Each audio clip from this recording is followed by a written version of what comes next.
Hello, and welcome to the Lesson 1 opening case study for 7687 Configuring Windows 8.1. In this case study, you are a newly hired IT consultant for a company called Fabricom Incorporated. Now, this company, Fabricom, actually performs IT consultations to other companies.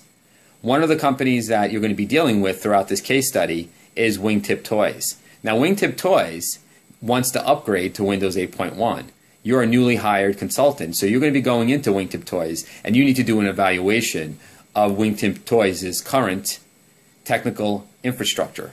So some of the things you have to realize is you need to take a survey of what types of hardware does Wingtip Toys have, and what does it use to be productive in its environment. So Wingtip Toys could have several different types of hardware. Wingtip Toys sounds like it's a toy manufacturer. So perhaps there's some manufacturing programs that it uses. You have to make sure that Windows 8.1 is compatible, or these programs are compatible with Windows 8.1. You also have to see what other types of hardware it uses. It probably uses different types of plotters and printers, hard drives, external storage devices. You have to ensure that most of these devices, if not all, are compatible with Windows 8.1. You also have to see what types of operating systems Wingtip Toys already has installed.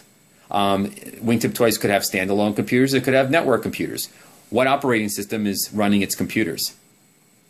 You could have operating systems that aren't even Microsoft based. You could have a Linux operating system running all of Wingtip Toys' computers, and you have to then upgrade or perform a clean installation from Linux to Windows 8.1.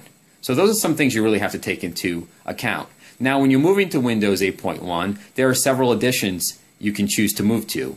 So you'll be learning more about those additions in this Lesson 1 case study and when you're doing the readings for Lesson 1. So you have to really realize what edition is best for Wingtip Toys. What edition of Windows 8.1? There are several different editions. So you have to be really familiar with the specifications for each. And another thing you really have to take into account is whether or not if you're going to be installing Windows 8.1, you may be installing it on a computer system that already has a Windows operating system. Can you upgrade from Windows NT to Windows 8.1? Windows NT was an operating system that came out in the late 1990s. Around 2000 it actually came out. Can you upgrade? What if this organization is using Windows 3.11, which is like the first version of Windows? I doubt they're using that, but you never know. You have some organizations that are using really old or legacy devices and operating systems. Is Windows 8.1 compatible, or should you do a clean upgrade or a clean installation? So those are some things you really have to take into account when you're moving from one operating system to the other. Take into account the hardware, take into account the previous operating system, and take into account other costs that can be associated with a clean installation or upgrade of an operating system. So again, those are some of the things you should take into account as you're working at Fabricom and helping Wingtip Toys move to Windows 8.1.